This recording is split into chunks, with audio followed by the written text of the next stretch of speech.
एक चुटकी सिंदूर की कीमत आज पाकिस्तान को पता चल गई होगी। नमस्कार, मैं हूं आराध्या और आप देख रहे हैं प्रकाश टीवी। ये जो पहलगाम पर अटैक हुआ था 22 अप्रैल को, इसका जवाब भारत ने आज 7 मई को दे दिया है। मैं और किसी की नहीं, मैं ऑपरेशन सिंदूर की बात कर रही हूं। अब सबसे पहले आपको बता दें, इसका नाम ऑपरेशन सिंदूर क्यों पड़ा। पहलगाम में जिन पतियों पर अटैक हुआ, जो पत्नी अपने पति के लिए भीख मांग रही थी, जिस पत्नी ने आतंकवादियों को बोला कि मुझे भी मार दो, आतंकवादियों ने उसको कहा जा, मैं तुझे छोड़ता हूं, तू जाकर मोदी को बता कि मैंने तेरे पति को मार दिया और तुझे छोड़ दिया, तड़पता हुआ। आज मोदी सरकार ने पाकिस्तान को एक जवाब दिया है, जिसमें उन्होंने बताया है कि भारत को सिंदूर की लाज रखनी आती है। ये सिंदूर ऑपरेशन हर उस औरत का जिसका पति वहां पर शहीद हुआ, मैं शहीद ही बोलूंगी, वो मासूम थे जिनको धर्म के नाम पर मार दिया गया, निहत्थे थे वो जिनको मौत के घाट उतार दिया गया। मोदी जी ने उनको पक्का जवाब दिया है, जहां उन्होंने बताया है कि मेरे देश की औरतें जो विधवा हो गई, उनको सिंदूर का जवाब देना आया। उन्होंने ऑपरेशन सिंदूर करके पाकिस्तान को एक पक्का जवाब दिया है। इसके बारे में हम बात करते हैं वरिंदर जी से। जो चीज आपने उठाया है, इसकी देश को बहुत सख्त जरूरत थी। थोड़ा विलम्ब जरूर हुआ है, पर दुश्मन तो नहीं कहेंगे हम, मतलब इनकी फितरत में ही शामिल है। मतलब ऊटपटांग हरकतें करना, इनके पास कोई पावर तो है नहीं पब्लिक का सपोर्ट है, क्योंकि इनके पाकिस्तानी सेना के पूर्व प्रवक्ता का एक वक्तव्य कल रात आया था, मैं देख रहा था टीवी पे। उसने कहा कि मतलब इनके पास खाने के लिए रोटी नहीं है और चलाने के लिए 10 दिन के हथियार भी नहीं है, और फिर भी पंगे लेने से बाज नहीं आते हैं। तो कहते हैं मतलब ये लड़ाई क्या लड़ेंगे। कहते हैं इनको चाइना ने भड़काया है, और चाइना के भड़काने पे ये इन्होंने मतलब सारा कुछ काम किया है। पर कहते कि देर आए दुरुस्त आए, बहुत बढ़िया हुआ। मोदी जी ने जो काम किया उसकी प्रशंसा के लिए मेरे पास शब्द ही नहीं है। तो देश ने माकूल जवाब दिया, नाम भी रखा सिंदूर ऑपरेशन। तो ऑपरेशन होने के बाद रक्षा मंत्री ने और बाकियों ने जय हिंद नारे लगाए, तो सिंदूर कोड का नाम था। तो सारी चीज मतलब बड़े मतलब तौर तरीके से हुई। पहले देश में ये था कि पता नहीं कुछ अपने यहाँ से कुछ जवाब देंगे या नहीं देंगे, इस बात को लेकर थोड़ी सी दुविधा की, कहीं कोई पॉलिटिक्स तो नहीं है। लेकिन अंततः प्रधानमंत्री ने वो चीज करके दिखाया जिसको देश की जरूरत थी। बिल्कुल सर, मेरा एक और सवाल है आपसे। ये जो मासूमों को मार दिया गया था, इसके बाद एक चंडीगढ़ में न्यूज आई थी कि मॉक ड्रिल होगी 7 मई को 7:30 बजे से लेकर 7:40 तक, जिसमें ब्लैकआउट होगा। आपको क्या लगता है, सरकार ने बिल्कुल सही कदम उठाया जहां उन्होंने एक छलावा किया मॉक ड्रिल का, और सुबह जब सारे सो रहे थे, ना किसी बच्चे पर, ना किसी बुजुर्ग पर, बल्कि टेररिस्ट पर जिन्होंने नुकसान पहुंचाया इंडिया को, उन पर वार किया। आपको क्या लगता है, सही है? बिल्कुल सही है, क्योंकि अटैक टेररिस्टों पे था। देश ने तो कुछ नहीं किया था। देश के लोग भी शांति चाहते हैं, क्योंकि उनका कल्चर और हमारा कल्चर दोनों सेम ही है। तो वो भी कहते हैं कि मतलब हिंदुस्तान में शांति रहेगी, हमारे यहाँ भी शांति रहेगी। लेकिन जो पॉलिटिकल जो लोग हैं, ये मतलब नहीं चाहते कि मतलब शांति हो। अगर मतलब शांति हो गई तो फिर उनको मतलब मौका कैसे मिलेगा कुर्सी पे बैठने का। तो इसलिए जो भी हुआ मतलब बहुत बढ़िया हुआ, और सही टाइम से मतलब जवाब दिया हिंदुस्तान ने। इसके लिए पूरा देश और पूरे देश की जनता, हमारी सेना, हमारे लीडर, सबके सब बधाई के पात्र हैं। बिल्कुल।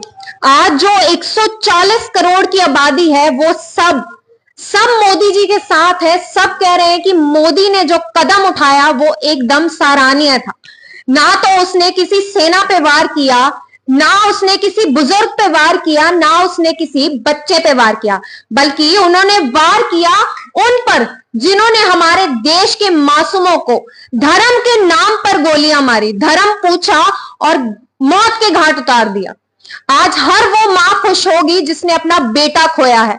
आज हर वो बहन खुश है जिसने अपने भाई को खोया है। आज वो हर पत्नी जिसके लिए ये सिंदूर ऑपरेशन हुआ है, वो पत्नी खुश है जिसके लिए ये न्याय किया गया है। सर, आप इस पर क्या कहना चाहिए? आइए राजेंद्र जी से बात करते हैं। ये बहुत ही बढ़िया कदम है, मोदी जी ने बहुत अच्छा स्टेप लिया है। देखिए, पाकिस्तान को सबक सिखाना, स्पेशली जो टेररिस्ट हैं, जो अमन और शांति को भंग करना चाहते हैं, उनको सबक सिखाना बहुत जरूरी था। और जो एयर स्ट्राइक हुई है, ये अपने आप में मैं कहूंगा एक बहुत बड़ा कदम है। जो आपने बात की अभी मॉक ड्रिल की, मॉक ड्रिल अपने आप में एक अच्छी चीज है, क्योंकि उससे पब्लिक को अवेयर किया जाना चाहिए कि अगर ऐसे हालात बनते हैं, युद्ध के हालात बनते हैं, तो क्या हो सकता है। लेकिन जो ऑपरेशन सिंदूर हुआ है, मैं कहूंगा ये बहुत बढ़िया कदम है। पाकिस्तान को, पाकिस्तान में बैठे जो आतंकवाद के आका हैं, उनको अब समझ लेना चाहिए कि मोदी जी ने बिहार में जो बात कही थी कि आतंक को बर्दाश्त नहीं किया जाएगा, मिट्टी में मिला दिया जाएगा, वो बात उन्होंने अपनी पूरी की है। और आगे भी पाकिस्तान में बैठे आतंकवादी जब जब भारत के अमन को खराब करने की कोशिश करेंगे, उसके लिए कभी भी वो जब भारत पर आक्रमण करेंगे या भारत के लोगों को मारेंगे या तंग करेंगे, तो उनको ऐसा ही जवाब मिलेगा। ये आज कोई मतलब ये ना कहें कि ये आज हो गया है तो इसके बाद नहीं होगा, ये तो शुरुआत है। और पाकिस्तान को ये सबक सीख लेना चाहिए कि अगर रात में बिना पब्लिक को नुकसान पहुंचाए आतंकियों के इतने ठिकानों को ध्वस्त किया जा सकता है, तो पाकिस्तान का क्या हाल हो सकता है। इसलिए युद्ध की ना सोचे या भारत की अमन शांति को खराब करने की ना सोचे। ऑपरेशन सिंदूर जो है, वो पहलगाम में जो मारे गए टूरिस्ट मारे गए थे, जो बेकसूर थे, ये उनको एक श्रद्धांजलि भी है और ये बहुत अच्छा कदम है। बिल्कुल बिल्कुल सर, जैसा कि मोदी सर की स्टेटमेंट थी कि मैं चुप नहीं बैठूंगा, मैं किसी से डरता नहीं हूं, मैं रिस्क लेना जानता हूं, और सही मौके पे उन्होंने ये चीज की भी, उन्होंने अपनी चीज प्रूव की।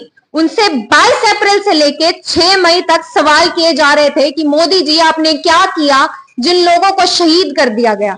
आज मोदी जी ने उनको पुख्ता सबूत दिया है, एक जवाब दिया है, आप उस पर क्या कहना चाहेंगे? मैं तो पहले कह चुका हूं कि बहुत बढ़िया जवाब है उन लोगों के लिए भी जो मोदी जी पर सवाल उठाते थे, जो ये कह रहे थे कि होगा कुछ नहीं, ये सब एक चाल है, राजनीति है। आज उनको ये बात समझ लेनी चाहिए कि जो भी हुआ है ये उन लोगों के लिए भी जवाब है, और आतंकवाद के लिए बहुत बड़ा जवाब है।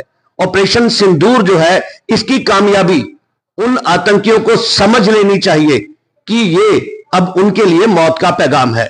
अब वो भारत की अमन शांति को खराब करना बंद करते हैं। बिल्कुल बिल्कुल बिल्कुल सही कहा आपने। जैसा कि मैंने एक लाइन पहले भी कही थी कि अभी भी वक्त है जो नफरतों के दाग धुल जाएं, अभी भी वक्त है जो पट्टियां आंखों की खुल जाए।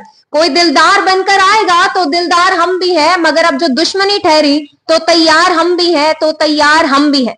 हमने ये चीज बिल्कुल प्रूव करके बताई। अब हम आपको बता देते हैं कि किन जगहों पर यह ऑपरेशन सिंदूर किया गया था। बहलवालपुर था, मुरिदकेपुर था, गुलपुर था, सवाई था, बिलाल कैंप था, कोटली थी, बरनाला कैंप, सरजल कैंप और महमूमा कैंप। ये सारे कैंप्स में टेररिस्ट का कोई ना कोई तो जगह थी जहां पर उन्होंने बना रखी थी अपनी जगह टेरर फैलाने के लिए देश भर में। तो आइए वरिंदर जी से एक और बार पूछते हैं, आपको क्या लगता है कि ये जो टेररिस्ट है इनको जवाब मिल गया, या जिन 4 लोगों ने उन लोगों पर हमला किया उनको भी सेम जवाब देना चाहिए? सबसे बड़ी बात यह है कि पहलगाम के शहीदों में भी शहीद ही कहूंगा। बिल्कुल। उनके परिवार को सच्ची श्रद्धांजलि है, पूरे देश की तरफ से, पूरे राष्ट्र की तरफ से, हमारी सेना की तरफ से, मोदी जी की तरफ से, रक्षा मंत्री की तरफ से और सारे देश की तरफ से सच्ची श्रद्धांजलि है। और उम्मीद यही की जानी चाहिए कि जैसे हमारे साथी ने कहा है कि पाकिस्तान को सबक लेना चाहिए कि इस तरह की कुत्सित राजनीति करने से बाज आए, क्योंकि हिंदुस्तान हर स्तर पर उनसे मुकाबले के लिए तैयार है और उनको ही पता है कि इसमें सर्वनाश पाकिस्तान का ही होगा, हिंदुस्तान का कुछ भी नहीं होगा। क्योंकि हिंदुस्तान ने बहुत काफी कामयाबी कर ली है, बहुत काफी अचीवमेंट किया है, चाहे हथियारों का मामला हो, चाहे कूटनीतिक मामला हो, चाहे और देशों के पारस्परिक संबंध हमारे हों, हर एक तरह से हम ठीक ठाक हैं। तो उनको सबक लेना चाहिए कि कम से कम आगे से ऐसा न उठाएं, और ये सच्चे समय पर सही रूप से उठाया गया कदम है। बिल्कुल बिल्कुल सर, बिल्कुल। तो अब पाकिस्तान को ये चीज समझ जानी चाहिए, वो हर बार हमला करता है और जब हम जवाब देने की कोशिश करते 2016 में उरी स्ट्राइक हुई थी, 2019 में बालाकोट स्ट्राइक, और अब ये जो सिंदूर ऑपरेशन है, ये बहुत बड़ा ऑपरेशन है, ये बहुत बड़ा जवाब है पाकिस्तान को, और साथ ही साथ वार्निंग भी है कि इस बार हम ईंट का जवाब पत्थर से देंगे, हम हर बार अन्याय नहीं सहेंगे। पहले सरकार ने कुछ 5 कदम उठाए थे, जैसे कि सिंधु घाटी वाला या ऊंचाइयों पर कैंसलेशन लगाने वाला, और भी उन्होंने कई कदम उठाए, डिजिटल स्ट्राइक की, पर ये सिंदूर ऑपरेशन, ये अपने नाम में ही सबसे बड़ा संदेश है पाकिस्तान के लिए कि अब तू रुक जा, अब तू वो चीजें मत कर जो तू करता आ रहा है। बीजेपी ने भी कहा है कि अगर छेड़ोगे तो हम छोड़ेंगे नहीं। साथ ही साथ कांग्रेस ने भी कहा कि बिल्कुल सही कदम है, अब यूनिटी का वक्त आ गया है, यानी कि अब सरकार भी एकजुट होकर पाकिस्तान को जवाब देने के लिए तैयार हो चुकी है। आगे की अपडेट्स के लिए बने रहे अर्थ प्रकाश टीवी पर। नमस्कार।